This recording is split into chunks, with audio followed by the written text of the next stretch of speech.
The next widget I want to cover is a canvas. And a canvas is essentially a widget that allows us to draw various shapes. For example, we could draw a square, a circle, lines, text, and quite a few more elements. In the most basic sense, what we are doing is we are recreating paint inside of tkinter. Or at the very least, we have the basic tools to do so. I already have prepared some code. The only difference compared to what we've seen in the past is I do not have TTK. I only have TK because that's all I need. But if I run this code, you can see we have a basic window. I want to create a canvas, which is one specific kind of widget. This I want to store in a variable that I'm also going to call canvas, and in here we need tk and canvas. Like any other widget, this is going to need a master, which is going to be my window. Once I have that, I can pack this canvas, and if I run the code now, we can't see anything. However, the widget does exist. The problem is, by default, it's, well, invisible. We can change that. The easiest way to do so is by giving it a background. In here, you could choose basically any color. For example, I could use white in here. If I run it now, we can now see a white background. This would work with any other color. Red, for example, would look like this. There are quite a few more colors you could be using, but I'm going to cover them later. For now, using basic names is fine. And I'm going to stick with white. That's, I think, the easiest color to work with. With that, all we really have to do is go through the different methods that the canvas object has. For example, one that I think is very simple is called createRectangle. This, for the first argument, is going to need a tuple. And this tuple is going to determine the dimensions of the rectangle we are going to draw. To make this work, we need the left point, the top point, the right point, and the bottom point. Let me actually use values here. For the left, I want to go with 0, and for the top, I also want to go with 0. For the right side, I want to have 100 pixels, and for the bottom, I want to have 200 pixels.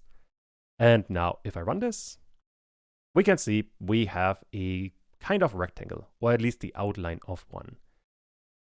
A better way to visualize this is changing these numbers to 50 and 20. That is a bit easier to see. So what we have here is a rectangle, or the outline of a rectangle, and this one is 50 pixels from the left, this side here. Then we have 20 pixels from the top, that's this part here. The right side, this one here, is this line, and then the bottom, 200, is down here. We are defining the 4 sides of this rectangle, and tkinter uses that to create a rectangle. Another option we have to make this look a bit better is a fill color. And for this one, again, you could use basically any kind of color. For example, red would be fine. And now we have a red rectangle with a black outline. If you want to get rid of the outline, you would set width to 0. Width here refers to the border width. If I run this now, we only have a red rectangle. And well, basically now we have a ton of different options that we could be using. The best website for that, let me open it. This one here, it's a little bit old, but it still works perfectly fine. On this side, you have a canvas widget, and the canvas widget you can see has a ton of different options.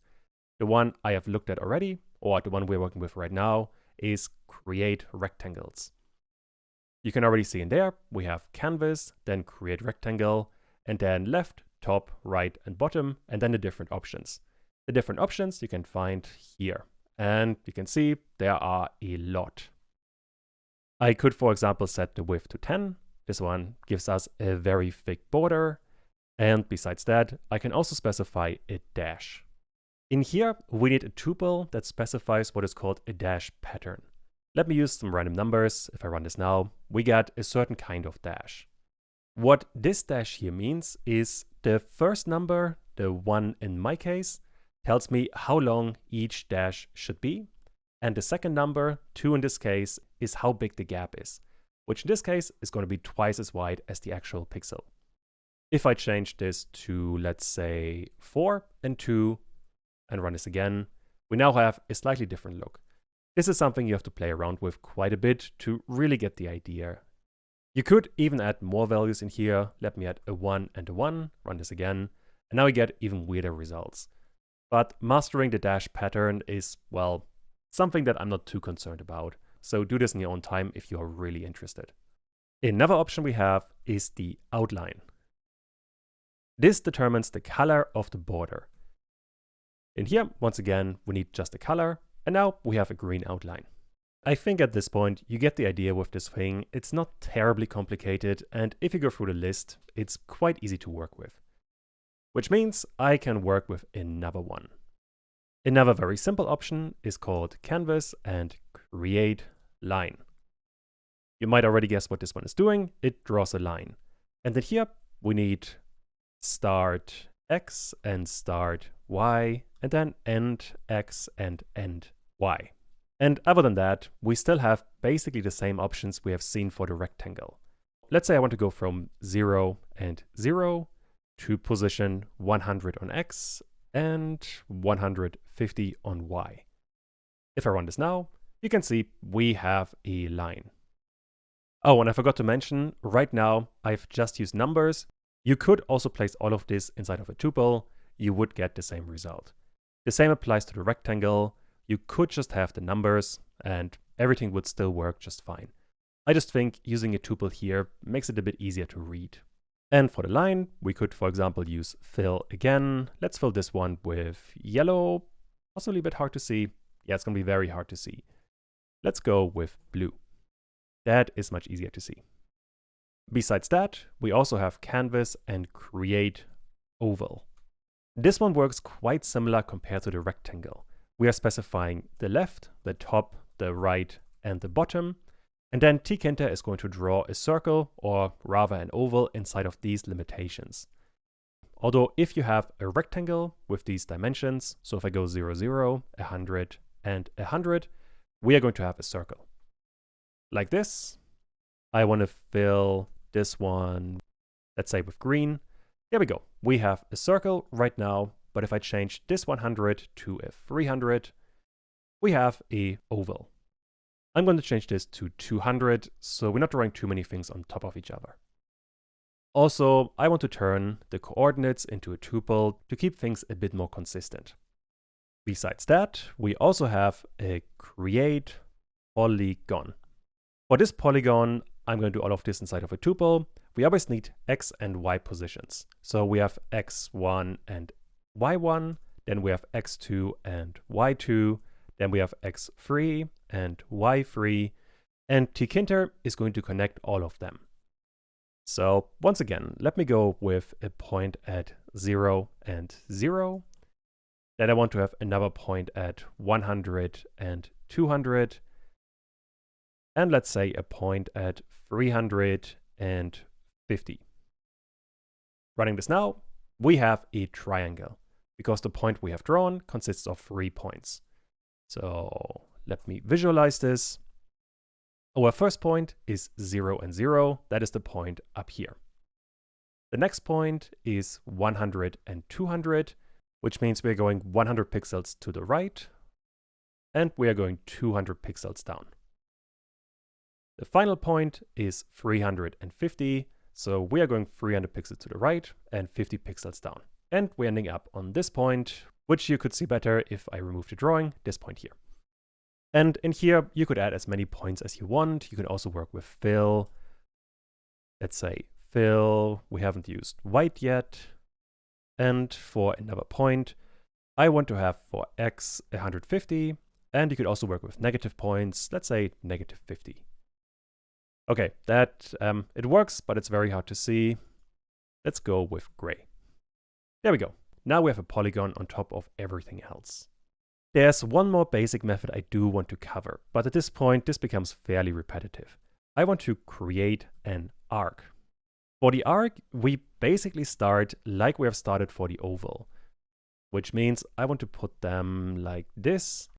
For these methods, we are drawing always a rectangle, and then we're filling the rectangle either with a rectangle itself, an oval, or now an arc, so a partial oval, essentially. To visualize this, let me actually copy this circle here, or the coordinates for the circle, and I also want to comment out the polygon so we can see what's going on. If I run the code now, you can see something weird on the circle. The green bit here is the circle, and on top of that, we have this slice cut out. If I fill the arc, this is going to be even more visible. Let's say fill with red. There you can see, by default, the arc covers 1/4 of the entire square. These numbers you can specify. For that, you need a start point, and this by default is 0, which means if I run this thing now, nothing changes. However, if I change this to a 45, now the thing looks like this. The way you can understand this number is this line here is angle 0. And a whole circle around this, circle is 360 degrees. With this line here being 45 degrees, what we have specified here for the start point. And by default, the arc goes counterclockwise by 90 degrees. This we can also change. For that, we need another argument here that is called extend. By default, this one is 90, so if I run it, nothing changes. If I, however, change it to 180 degrees, it looks like this. We are starting here at 45 degrees, and then we're going 180 degrees around the circle. So this point down here is degree 225. Besides that, there is one more interesting argument in here, and that is called style. In here, we have to specify specific tkinter options. This could, for example, be tk, and now all in capital letters, pi slice. And let me fix the typo, like so. If I run this, we cannot see any difference because this is the default option. However, what we can do is change this to arc. And if I run this now, you can't see anything because the arc only draws the border. If, however, I change the outline, which is the border color, to, let's go with yellow, run this again. Now you can see very faintly there's a yellow half circle. Again, for this one, I want to change the width to 10 so we can see it easily. There we go. Now it's a bit more visible. Let me actually change the color to red. There we go. Now this is much more visible. Also, I want to put all of this over multiple lines. Otherwise, this is going to be quite hard to read. There we go. These are basically the main options you can work with. Besides arc and pi slice, you also have chord. Running this gets us something like this. I am messing this up with the width. Let me change this to 1. The difference compared to a pi slice right now is kind of hard to see because we are drawing half a circle. Let me change this to a smaller number, let's say 140. And I want to go with pi slice. Running this now, I get part of a slice. The part that chord is going to change is it's going to take away this bit here. It's going to be easier if I actually use it. So instead of pi slice, I want to have the chord. Now you can see we are not drawing this bit here anymore. That's the only difference between the two. And with that, we have an arc, and this covers another really important part. Besides that, you can also, I want to comment out everything so you can see things a bit easier. Besides all the shapes, you can also draw text with canvas and create text. For this one, you have to start with a position. Let me go with 0 and 0, and then a text argument. This is some text. If I run this now, we can see some parts of a text all the way in the top left, up here. The problem we have with the coordinate right now is this point here, 0 and 0, is this point. But we are placing the center of the text, which means the actual bounding rectangle of the text looks something like this. Which is fine in general, but right now it doesn't help us too much. I'm going to change these numbers to 100 and 200, and there we go. Now we can see this is some text. And once again, you can also fill this thing with different colors. Let's go with green. Now we have some green text. Another option we could be using is width. And this specifies the width of the text. If I change this to a 10, now the width of the text is 10, and tkinter tries to fit everything inside of this width, which means we have a ton of line breaks. And once again, if you go through the list, you can find a few more options, but those are the main ones. You could also change the font, or if the text is justified or not. There are quite a few different things you can do here. The last important thing that you really want to care about is you can also display widgets with a canvas, which is a super powerful feature. Let me use it. We need canvas, and this is called create window. For this, first of all, we need a position. This is just X and Y. Let me go with 50 and 100. Now we need a window argument, and important here, this window has nothing to do with this window up here. They just happen to be called the same. The idea is, inside of this canvas, we are creating a separate tkinter window, and this we are using for drawing, and drawing a widget specifically. And this window wants a tkinter widget. For example, ttk.label. And with this, I realized I do actually need ttk. So let me import it all the way at the top from tkinter import ttk. I should check my notes a bit better. For this one, we now need a master, which doesn't really matter, but we still need it. And then we need some text. For the text, this is text in a canvas. This one we don't have to pack. If I run this now, we have this is text in a canvas. And once again, we are placing the center of this widget, which is 50 pixels from the left. Since the text itself is wider than that, we are going a bit outside of the bounding box, which is totally fine to do, just be aware of it. And widgets, for some reason, aren't being clipped off, they are still visible. I have no idea why, it's just the way it works. I'm going to change this 50 to 150, and now this looks a bit better. And this is actually quite interactive. For example, besides a label, we could also use a button. And this would still work. You could even press on the button and execute functions. All of this works perfectly fine. As a matter of fact, for scrolling through a window, you want to use this method here. For the more advanced parts, we are going to see this quite a bit. It's super useful. And with that, we basically have all that we need for the basic canvas widget. I'm going to comment this one out as well. And now I want to do an exercise that I think is going to be quite fun. I want you guys to use event binding along with the canvas to create a basic Paint app. So wherever the mouse is, I want to draw something. So when you move the mouse around, you can see a line being drawn. So pause the video now and try to figure this one out. For this one, I, as always, want to get my canvas and I want to bind an event. The event I'm looking for is called motion, which means I am checking for a movement of my mouse. And if that is the case, I want to draw on canvas. This function doesn't exist right now, so let's create it. Define draw on canvas. In here, remember, for the parameter, we are always going to need 1 for the event. From this event, we can get an X and a Y position.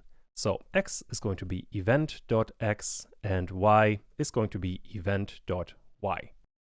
And these points we can use to draw on the canvas. Although for that, I want to have one more thing, and that is the brush size. I'm going to use this in a bit again. So I want to define this as a global variable, brush size, and let's go with 4. Now that I have that, I can get my canvas and create an oval. We need a left, a top, a right, and a bottom. Let's say this point here is the mouse cursor. I'm going to call it M. Around this point, I want to draw a circle every time we are moving the mouse. And this point is going to need 4 different arguments. For the left side, I want to go from the mouse position and then half the brush width, which in our case is going to be 4/2, or this number here divided by 2. That is going to give us the left position. The same thing I want to do for the top. For this one, I want to go up by 4/2. And for the right side, I also want to go by 4/2. That way, the entire width of the thing is 4 pixels, which is our brush size. I want to get X minus my brush size over 2. The same thing for Y, except now we need Y, which is going to be the brush size divided by 2 again. For the right side, I want to have x and then plus my brush size over 2. And finally, for the bottom, I want to have y plus my brush size over 2. That is all I need. If I run the code now and I hover over the canvas widget, we have a very basic drawing app. It doesn't look terribly good, but at the very least it is working. One issue we have right now is that we are only really drawing the outline.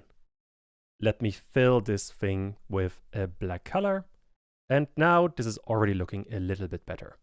I think the brush size is also a tiny bit large. I can change this to a 2, and this is improving as well.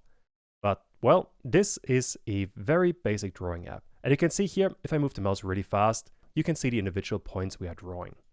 Besides that, another cool thing that I realized you can do is I also want to create a canvas method with bind, and this one is going to be called mouse wheel. If I'm using that, I want to get a brush size adjust function. I'm going to create this here, and this is going to be brush size adjust. As always, this needs the event. And for this one, I want to update this brush size, which means I have to create a global variable that is called brush size. And when we are doing this, let me print the event to see what we get. If I now use my mouse wheel, we are getting a couple of different arguments. The one I care about is called delta. If I move my mouse wheel forwards, it's going to be plus 120, and if I move it towards me, it's negative 120, or backwards, I guess. For your mouse, these numbers might be slightly different, but the actual number doesn't matter. I only care that it's positive or negative, which means I can use this inside of an if statement. So if the event.delta is greater than 0, then I want to increase my brush size. Let's say brush size plus equal 4. And else, if it is negative, then brush size negative equal 4. With that, if I run this again, and let me actually show my mouse, that's going to make all of this a bit easier to see. The drawing still works, but now if I scroll forward, we have a much thicker mouse. And if I scroll towards me, this becomes very, very small. Although here you can see an issue, I am scrolling just towards me, and the number gets smaller and smaller. Let me actually start this again. So right now, the line is very thin. But now I'm scrolling towards me, so the line should get smaller. I'm scrolling quite a bit towards me and more towards me, and the line just gets thicker. The reason for that is when we're using the brush size here for these numbers, it doesn't really matter if the number is positive or negative. The larger the number gets, or rather the larger the absolute number becomes, the larger the circle is going to be. Which means as far as the brush is concerned, 20 is the same size as negative 20, or almost the same. They're slightly different, but the larger the number itself, the larger the brush size. This I don't like, which means at the end of this function, I want to get my brush size, and I want to limit it between two values. For that, we can use minimum, and this is going to pick the smaller numbers between two arguments. So in here, I can have my brush size, and the maximum number I want to have is going to be 50. So let me run this again, and now I'm scrolling forward, and this is the largest size that I can have for my brush. Kind of hard to see, but it definitely works. This function I want to wrap inside of a max function. This one works like minimum, except this one selects the larger number. And then here, I want to have a 0. That way, our brush can never go below 0. If this number becomes negative, the max always chooses the 0. So now I can run this again, and I can increase the size, and I can decrease it, and at the minimum, we get this line here. And that is a nice basic paint app. You could play around with this quite a bit more to add colors, and we are going to do that later, but for now, I think this is a pretty good start with the Canvas app.